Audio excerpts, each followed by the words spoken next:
มีน้ำย่อย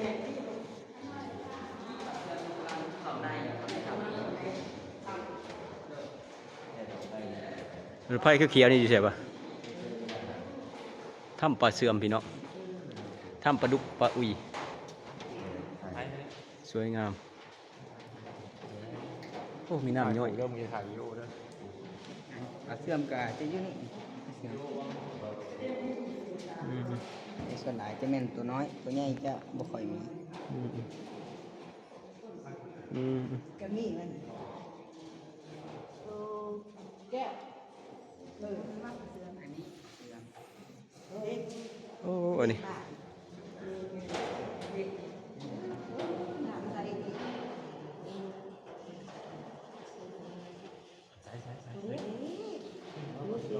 เสื่อมเลยค่ะ เสื้อแบบนี้เนาะต้องมาทำเสื้อแบบนี้ สมทำปลาเสื่อมเลยนะ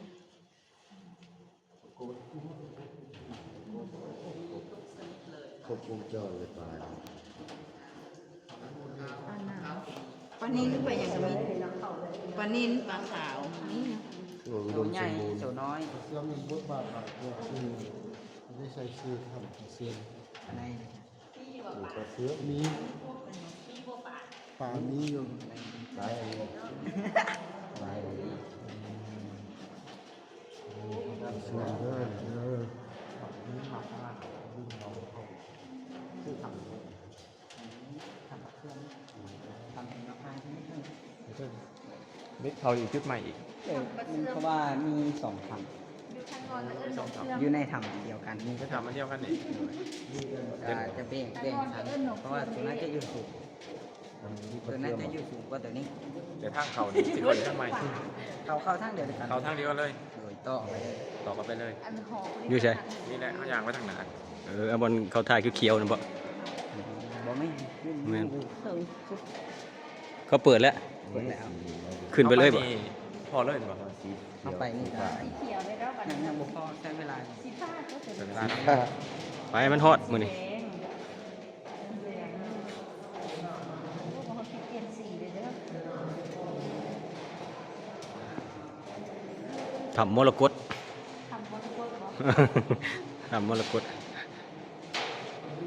นี่เดี๋ยวคือตัวลิงไว้ทางถ่ายเชียวเด้ ก้อนนึงไม่เป็นเลยโอ้ยอะไร เดี๋ยวคือเลย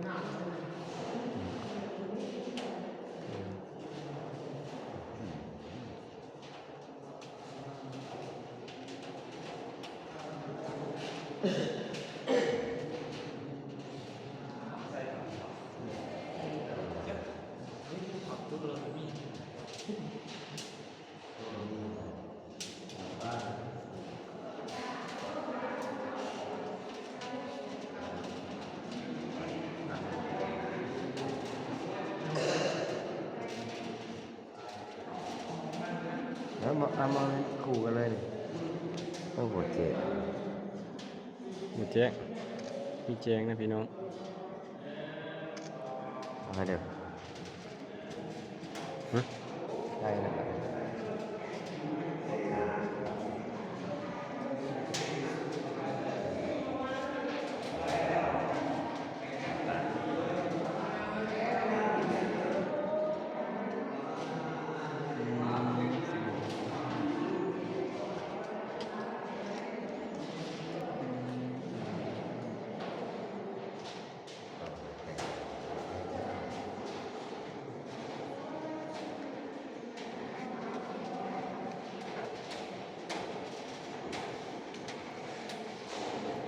คนถ่าย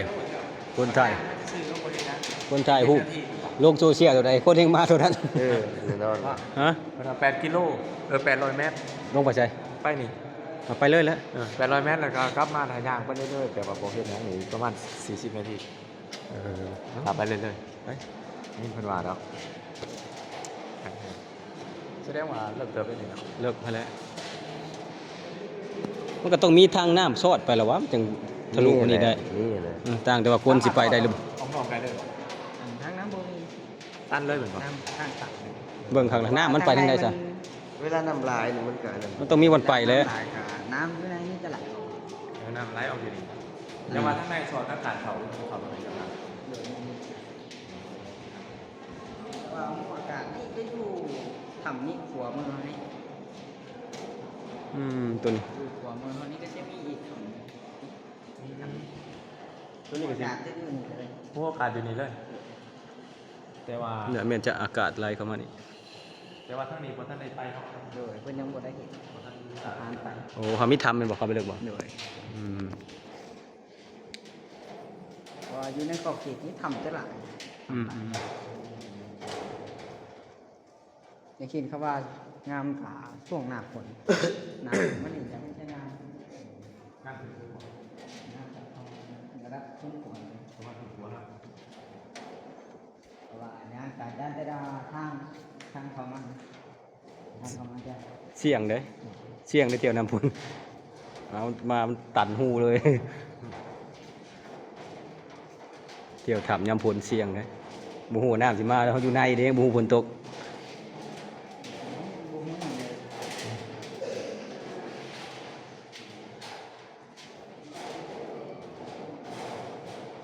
ทำปลาเชื่อม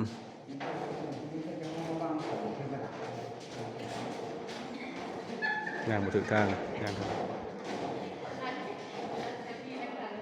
ยุดนี่เนาะเฉพาะ จุดนี้เป็นบางคนที่ว่าได้ อันนั้นเพิ่นเอิ้นเทียนเทวดาเหรอ ใช่ อันนี้ โอ้ เทียนเทวดา เสาค่ำถ่ำซุ่นงอคง เจ้าข้าสกุลตัวผู้เจ้าข้าสกุลเขา กระบองเงินค่ำถ่ำซุ่นงอคง 1 2 3 1 2